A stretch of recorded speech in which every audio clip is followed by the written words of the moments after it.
Transformational Conscious Arts. Hi, my name is Ted Kirby. And my name's Ciara Kirby.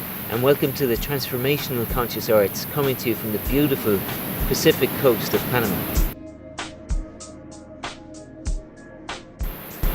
In this video, we're going to talk you through the 8 conscious arts, just sharing with you our perspective from a personal perspective and our observations of each art and what it really contains within it and the benefits that it can offer you in your life. The Transformational Conscious Arts and their mastery guides us there. The arts are a structure for living life from energy. Recognizing that you're a co-creator with the universe. And from that place, you get to know your lover.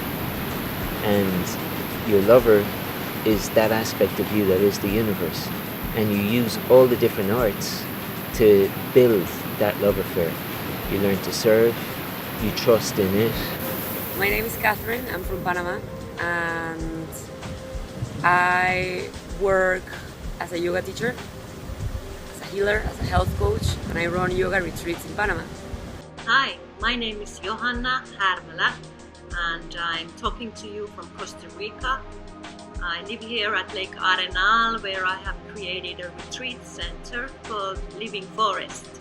My name is Ciara Castro. I'm a DJ producer of electronic music.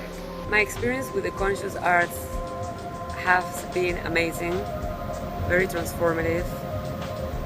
It has shaped a new way of relationship with myself and truth, and has helped me see things that probably I wasn't aware of before.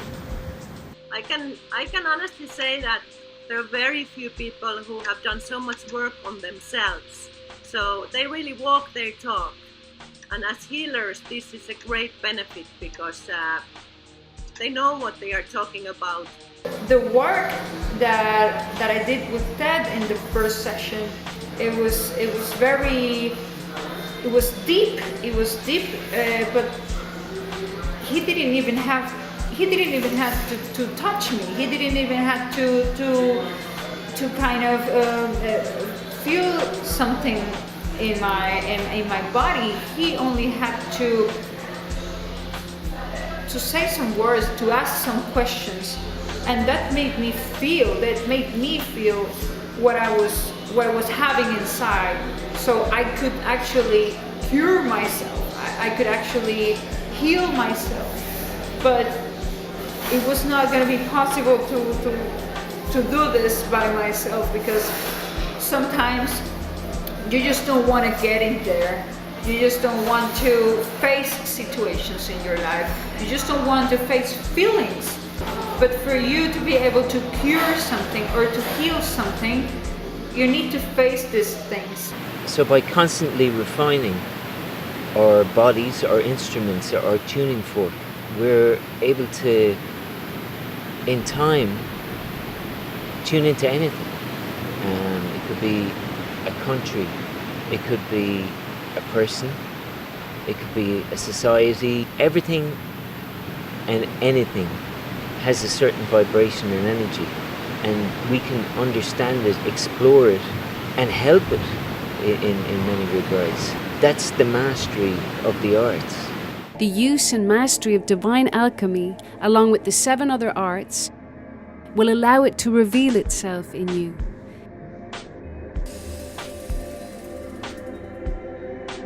Chink of reflected light by chink of light, on the flow through the river of life. It is the fountain of youth, and it resides in the area between our navel and sexual organs. It is the intelligence of the universe, and you are a co-creator with this most loving, powerful, and evolutionary force. Refining your body to that extent that you vibrate with the universe and understand it at an energetic level.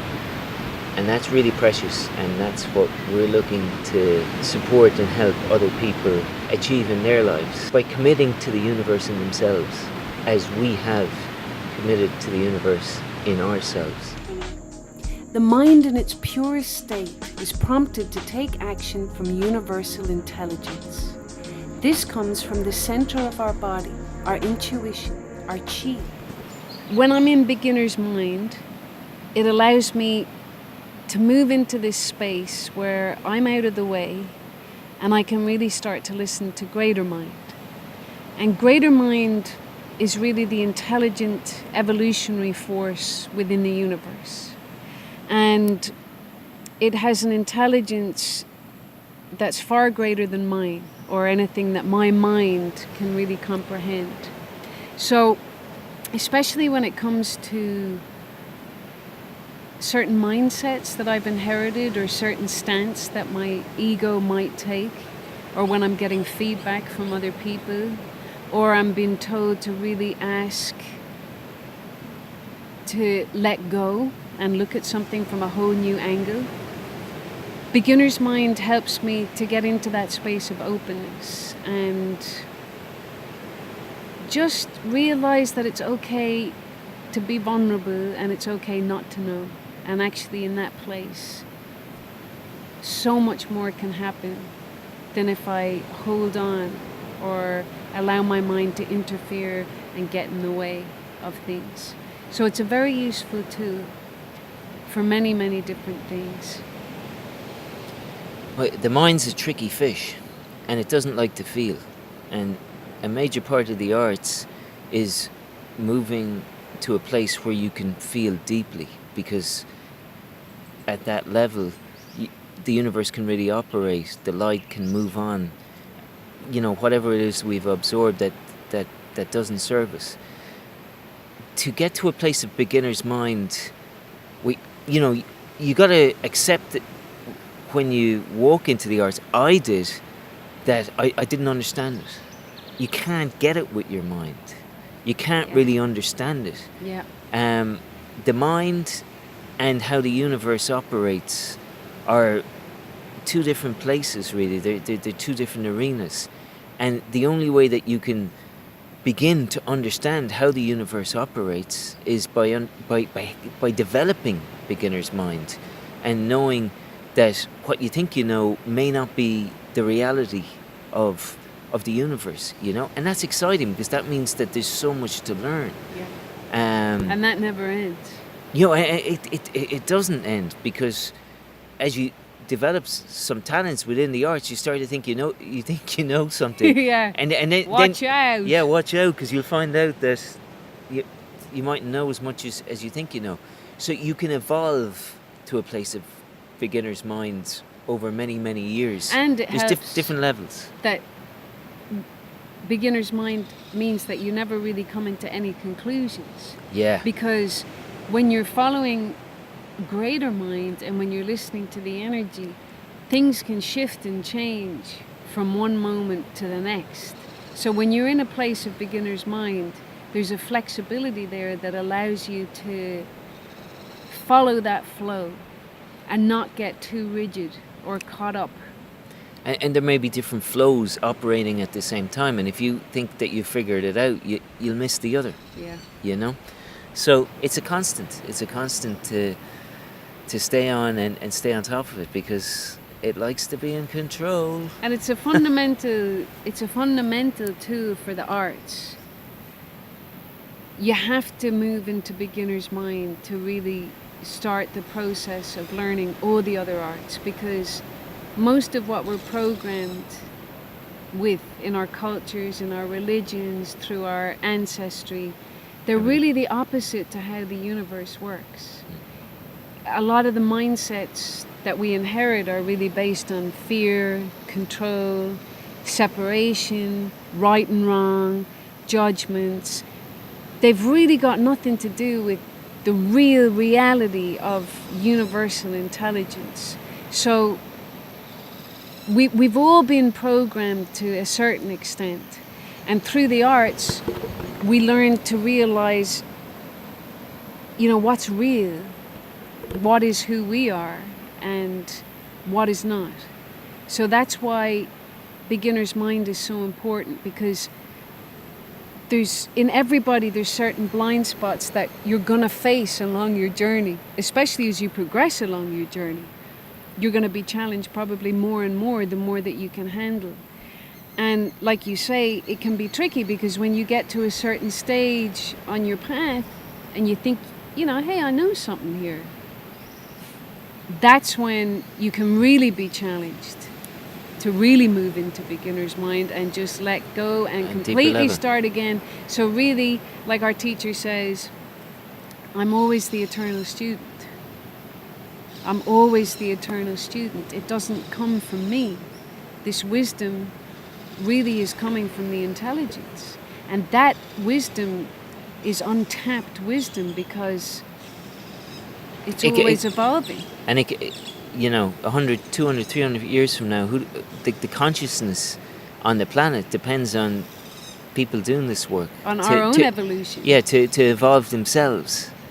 Which, people worry about what can you do about the world. You can't really do anything about the world, but if you do a lot about yourself, it changes your whole picture of the world. The art of trust. To build a deep relationship, we first need to develop trust in something greater than ourselves. Trust in a greater intelligence and evolutionary force that is the universe itself. As we learn to identify and embrace our mistrust, skepticism, and fear, we begin to transform. Now, if you start with beginner's mind, you're going to have to trust a lot to move out of what your mind thinks it knows. Trust came naturally to me in that I had to face a lot of fear early in my mid-20s because I became very ill. And what happened there was I really was flung into the world of healing where I had to trust everything, and I threw myself into it, and I benefited so much for years until I met my teacher in the arts. And as soon as I found the arts, I was like, this is for me. I want to know it all.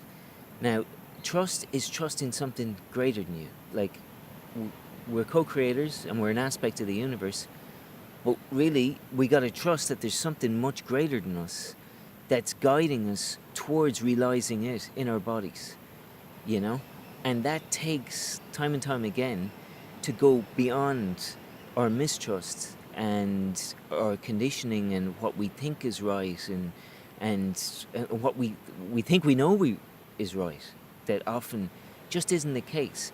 And in relation to that, it's amazing that myself and Ciara met within these arts, and there was other people too. And when you do group therapy, etc., and when you live with people and you have friends like this, the rule for me was always, if two people are saying one thing, I trust that over what I think, because it's easy for us to see other people's stuff, but it's not easy to see our own stuff.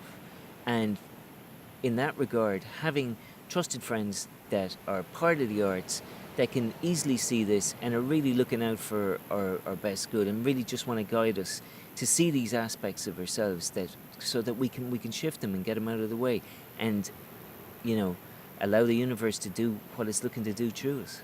They can guide you as they have gone through a lot themselves. And they're both very intuitive, extremely intuitive, and very, very aware of energy. And this allows great shifts to happen. If there's anything you are not aware of, anything you need to embrace, even if your head is saying one thing, energetically it might be a different story. They are very, very clear people to point you out in the right direction, help you embracing all your feelings, so you can make big and deep shifts in your life. It helped me see what was going on in my issue or in my current problem or in my current situation. So that's why I could automatically heal it, and it was a complete exchange of energies that I was having with Ted in that moment, and it was intense.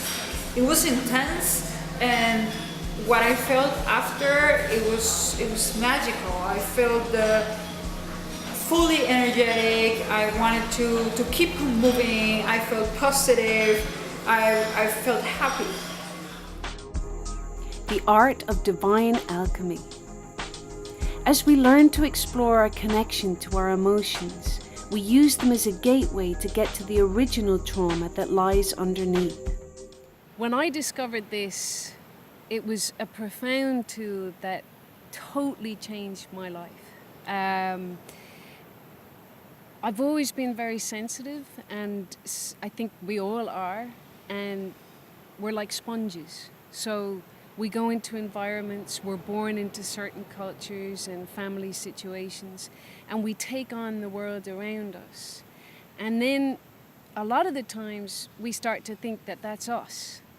And I definitely started to feel that from an early age, that I was very sensitive, but I took on a lot of my environment, and I started to feel like there was something wrong with me. And then when I discovered the arts, it was like I just opened up to this reality that I realized, number one, that 95% of what I was feeling wasn't even mine. And secondly, I could use divine alchemy to help me to transform anything that I was absorbing effortlessly by embracing the feeling as deeply as I could, embracing the feeling, and then getting out of the way and letting that great intelligence shine light through it and transform it. And for me, that has been a lifesaver, because it helps me to separate my energy and keep myself clear enough on a daily basis. Like, this is a practice that I do pretty much every day. And when I go to bed at night, or even if I come from certain situations that I've been in, and just, environments in the world that you go into, and I come away and I might feel heavy or I feel disconnected, and I hadn't before I went into that situation, then I take the time to just sit and work with the universe to bring everything I've absorbed out into the open, embrace it, and transform it. So this is a very profound tool that I feel a lot of enlightened masters and ordinary beings have practiced throughout the ages. And it's divine alchemy, because alchemy is the process of turning lead into gold.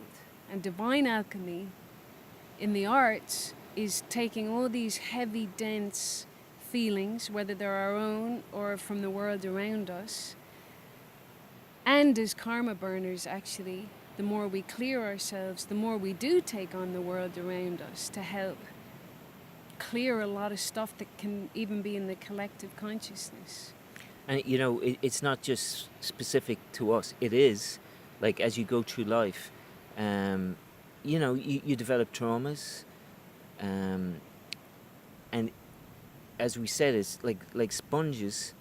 We absorb we hold on to those in ourselves, and we'll hold on to them until we die, unless we know about divine alchemy and we put ourselves in a position to really learn how to feel into that and get to the trauma through the feeling, usually deep feeling, and so that it can release. That's deep feeling is almost the theater on which the divine alchemy can operate. And it then, once you embrace it, the intelligence knows when it's ready to break, and it comes up through our soul into our body.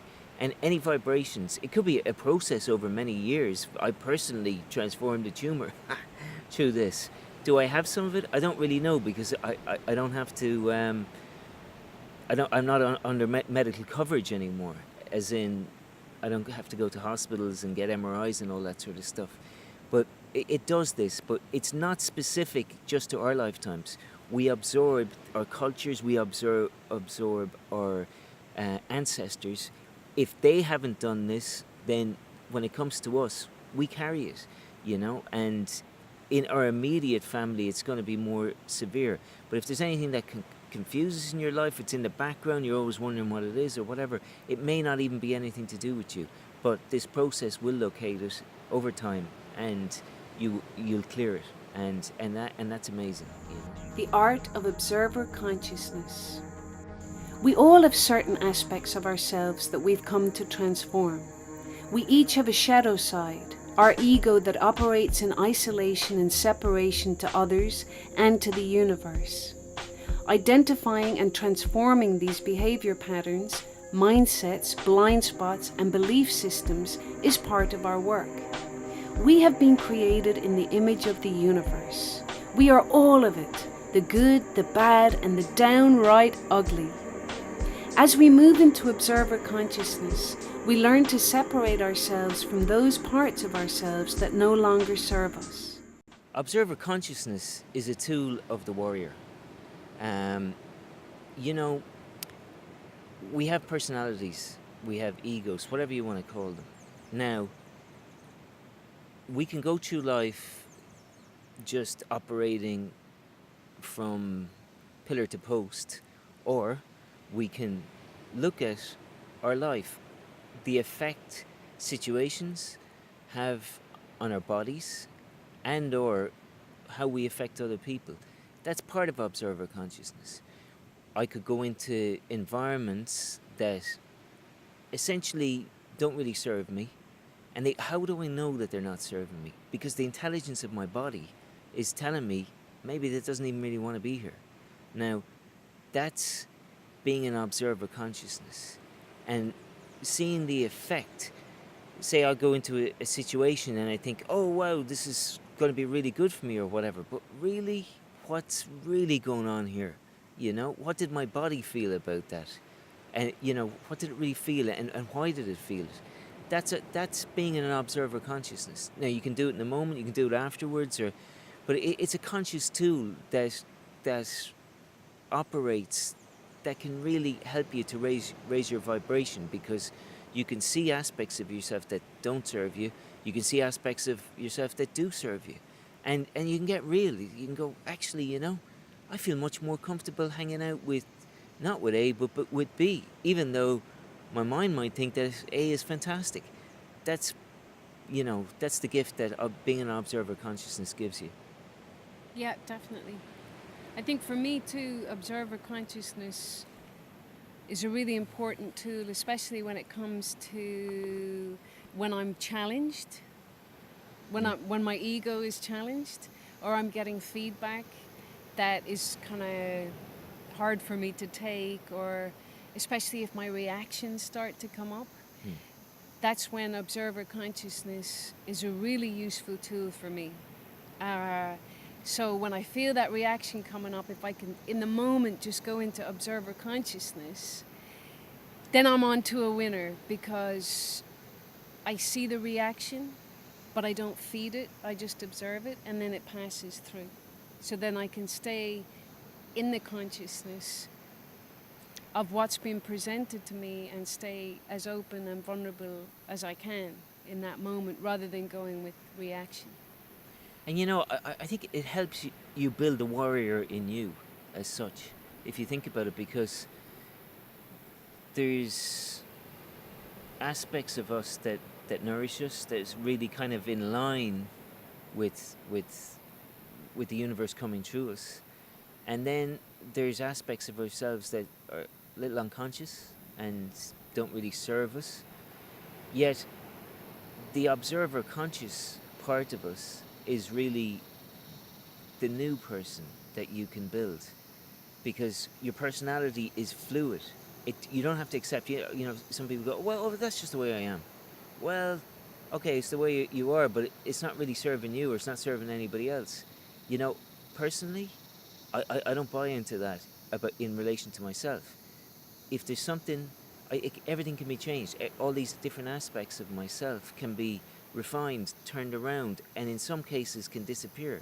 And some of those things that disappear, you know, nobody misses them. The Transformational Conscious Arts and their mastery guides us there.